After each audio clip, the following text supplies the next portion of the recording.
Halo saudara kasih Tuhan, dalam jumpa kembali bersama dengan kita dalam sebuah pertemuan. Nah saudara, hari ini saya mau menyampaikan tentang firman Tuhan dan topik setia dalam menantikan Tuhan. Nah saudara kasih Tuhan, firman Tuhan berkata dalam Yesaya 30 ayat 18, sebab itu Tuhan menanti-nantikan saatnya hendak menunjukkan kasih setianya kepada kamu. Sebab itu ia bangkit hendak menyayangi kamu. Sebab Tuhan adalah Allah yang adil. Berbahagialah semua orang yang menanti-nantikan Dia. Nah, saudara,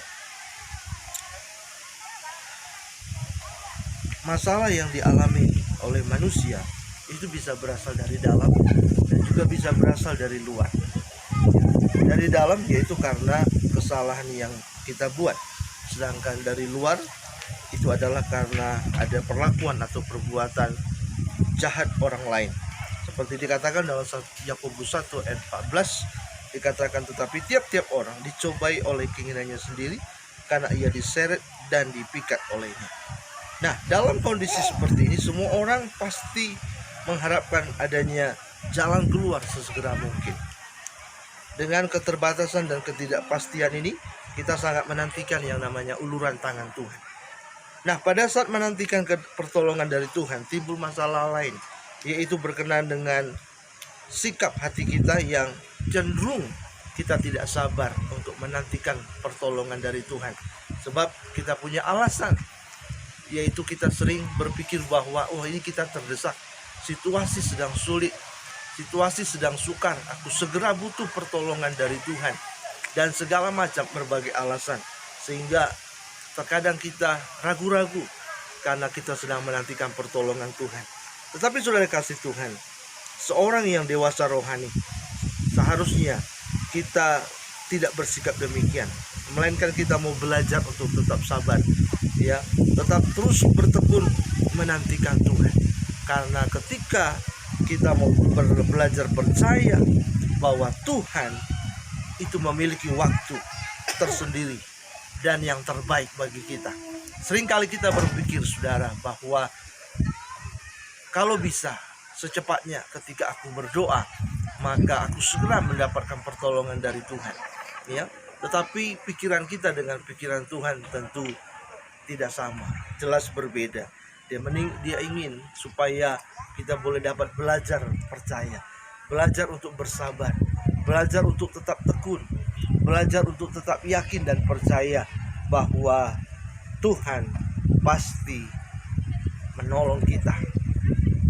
Di dalam Filipi 4 ayat 4 dikatakan, bersukacitalah senantiasa di dalam Tuhan. Sekali lagi kukatakan bersukacita. Nah saudara, ayat firman Tuhan ini mengindikasikan kepada kita bahwa dalam segala keadaan kita harus bisa dapat mampu menjaga hati kita.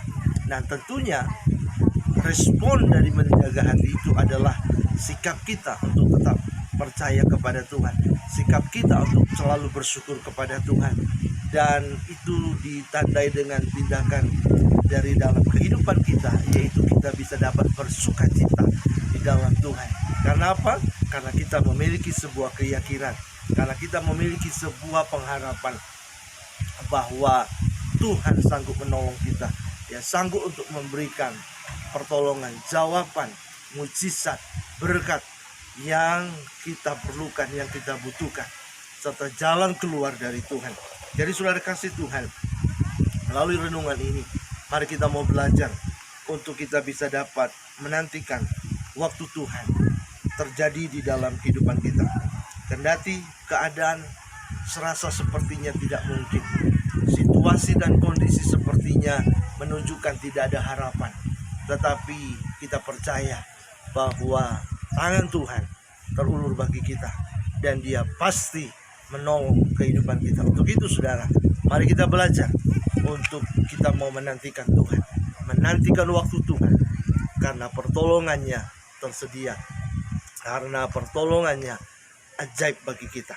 Di dalam Mazmur 25 ayat 3 dikatakan, ya, semua orang yang menantikan Engkau tidak akan mendapat malu, ya. Yang mendapat malu ialah mereka yang berbuat khianat. Nah saudara kasih Tuhan, ayat ini memberikan sukacita bagi kita, saudara, bahwa kita yang menantikan Tuhan tidak mendapat malu. Kita yang menantikan Tuhan tidak mendapatkan kekecewaan, tapi kita mendapatkan berkat Tuhan yang luar biasa. Puji Tuhan, kiranya renungan ini, saudara, boleh dapat memberkati kehidupan kita dan menguatkan kita untuk dalam praktik kehidupan kita sehari-hari. Kita mau belajar menantikan Tuhan. Yakin dan percayalah, apapun persoalanmu, apapun keadaanmu, apapun situasimu, apapun pergumulanmu, ada jawaban yang pasti dari Tuhan. Ada solusi yang Dia berikan bagi kita. Puji Tuhan, dan saudara, melalui tempat ini, daerah ini, pemandian alam yang ada di Brastagi ini, Tuhan Yesus memberkati kita. Dan kita melihat bahwa alam ini adalah ciptaan Tuhan yang luar biasa. Ya, kita percaya tangan Tuhan ajaib bagi kita. Luar biasa, saudara, bagi kita. Tuhan itu ajaib. Tuhan Yesus memberkati. Salam dan sampai jumpa kembali. Haleluya. Amin.